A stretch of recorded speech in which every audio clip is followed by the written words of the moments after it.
But those days are gone. Now it's time of not specialty, not subspecialty. We have come down to almost a vivisectionist specialty. And this is where we can't be talking of dentistry or any other subject. So I thought, let's talk about something which everybody understands and misunderstands. That's health. You must be thinking, why is this ass talking about health? Don't you know what health is? If you ask any student what is health, absence of disease. So if you ask somebody what is night, absence of day. Is that the right definition of night?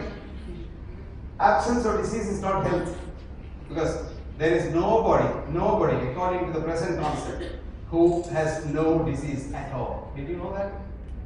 2 weeks ago, Lancet published a very interesting study, which a study done all over the world, which showed that 95% of the people screened, what percent? 95% of the people screened had illnesses. They were all healthy though, but they had illnesses. And we have labeled them as ill or sick or diseased. And that's called labeling problem. Today we have the labeling problem, big labeling problem. Why do we do that? We apply disease statistics onto healthy population. Now look at Stephen Hawkins. Anybody know Steve Hawkins? Steve Hawkins is one of the brainy theoretical physicists in Cambridge. This fellow is now in his mid-age, about 60. When he was a student, he was diagnosed with amyotrophic lateral sclerosis. If you go back to your textbook and read, it says a patient should be dead within 2 years of the diagnosis.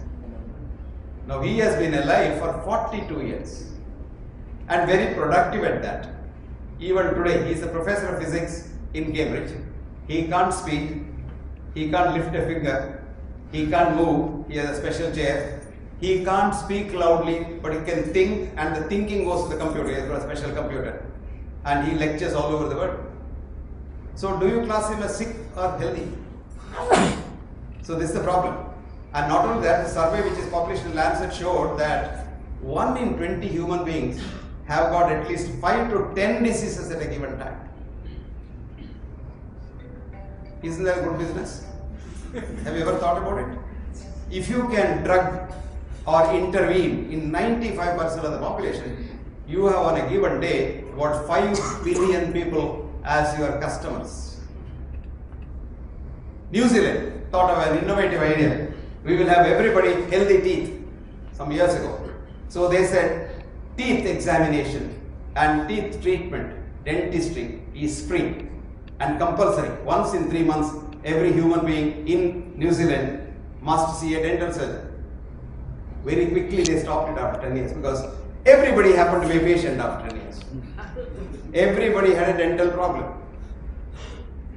You go on brushing your teeth with this hard brush and with the soap which you call as paste, and which the company has made the hole very big, and the man who suggested the bigger hole for the tube got $10 million. Did you know that? When I was a child, the tube used to have a very small hole, so little paste used to come. After all, how much paste do you require? It's just soap, a speck of a paste. But today, the man suggested make it a bigger hole, so that each time you squeeze, more comes out, so you sell more. Is that a good idea? So in short, everything has become a business today. Have you understood that?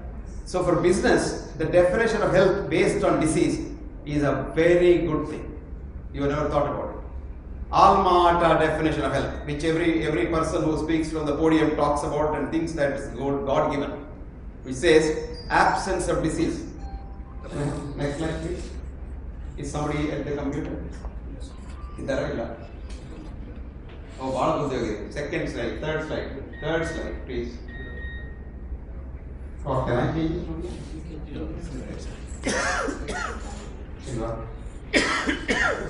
No, next. Okay, next. You're going backwards and forwards. This is why I don't like slides. But I thought an oration in the name of Professor Sridhar Shetty cannot go without slides, because they'll say, why did they call this villager? I normally don't use slides. You know why? Slides do 2 things. A, it distracts the speaker, and it distracts the listener. These days slides are full of statistics, numbers. and by this time the slide flashes, speaker says something, and you can neither concentrate on what the speaker says and what the slide shows, and then by the time you think of one of them, the slide has changed. So I stopped like long, okay, just leave it there, just leave it there. Just leave it there. I just want only one slide to show you that a state of complete physical, mental, social, spiritual, environmental, and what have you, are not mere absence of disease or infirmity. That's called health. Richard Smith